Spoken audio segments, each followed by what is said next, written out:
Magandang umaga po sa inyong lahat. Yes. Again, magkakasama na naman po tayo at mamingiti. Magandang umaga po sa inyong lahat. Gusto pong sabihin sa inyo ng ating Ama na mahal na mahal niya po tayo. With the Holy Spirit, hindi ako mapapalapit sa aking Ama. Kay Jesus na ating tagapagligtas, ang ating Savior. Now, today po ay araw po para humingi ng pasasalamat. Paulit-ulit pong sasabihin dahil tayo ay buhay, nakangiti o malungkot man, ito po ay senyales at ang ibig sabihin ay mahal niya tayo. Ang kailangan namin po ay lumapit sa Kanya. Huwag pong mangamba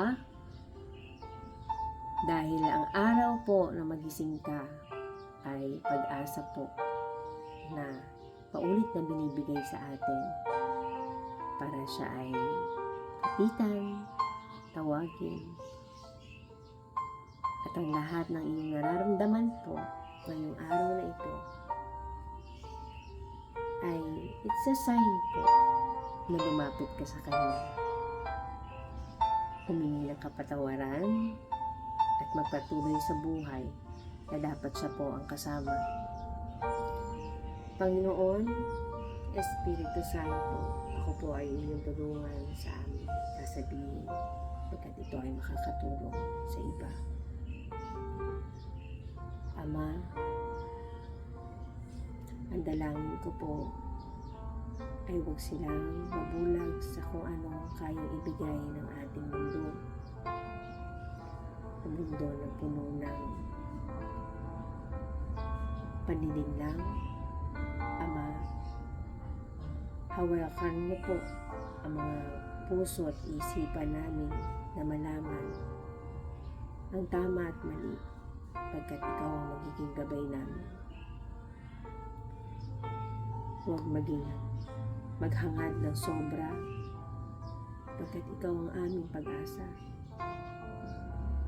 Ang puso namin ay makakatanggap ng kakontentuhan, pagmamahal at katahimikan dahil alam namin na sa iyo lamang po namin ito matatagpuan.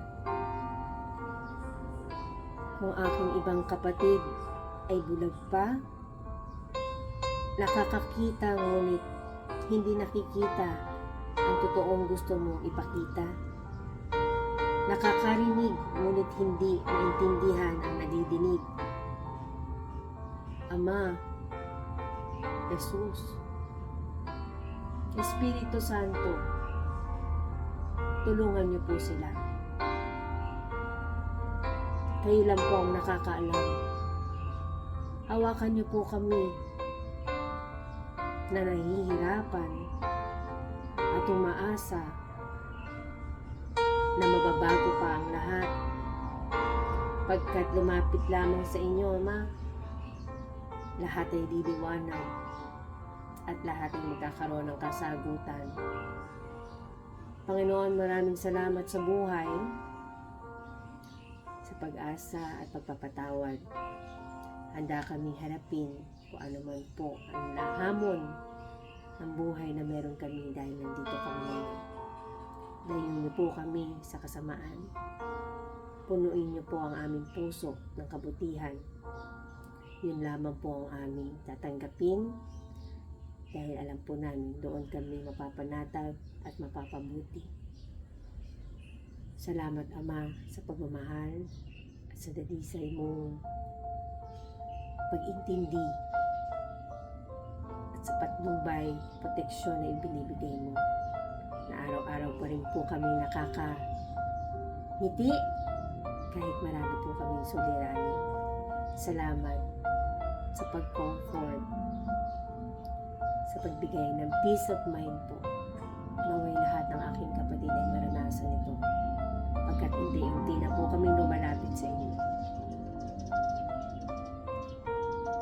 God,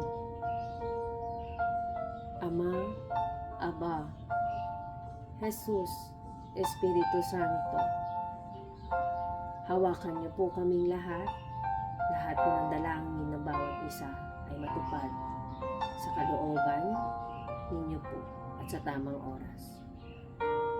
Magpaplano po kami, ngunit kayo pa rin po magdidesisyon, Ama. Nakatingin ka, tinitignan mo kaming lahat. Alam ko pong hindi kami maliligaw. Maraming salamat po sa umagang ito.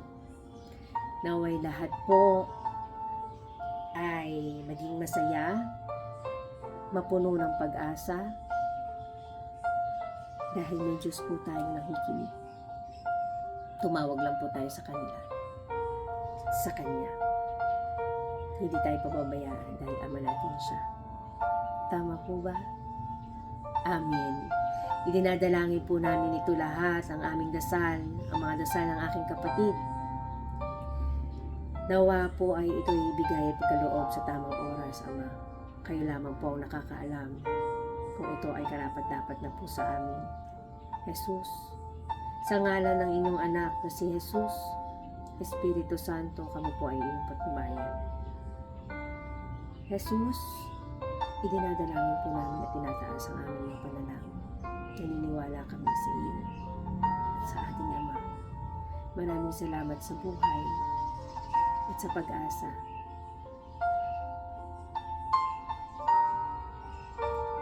We ask all these things in the name of Jesus. Amen. Good morning po, everyone. Mag-ingat po sa pagpasok sa trabaho. Isama niyo po ang Diyos palagi sa desisyon at sa bawat lakad na inyong gagawin. Bakit makikita niyo po ang pagbabago? Simula nang siya ay tawagin niyo po.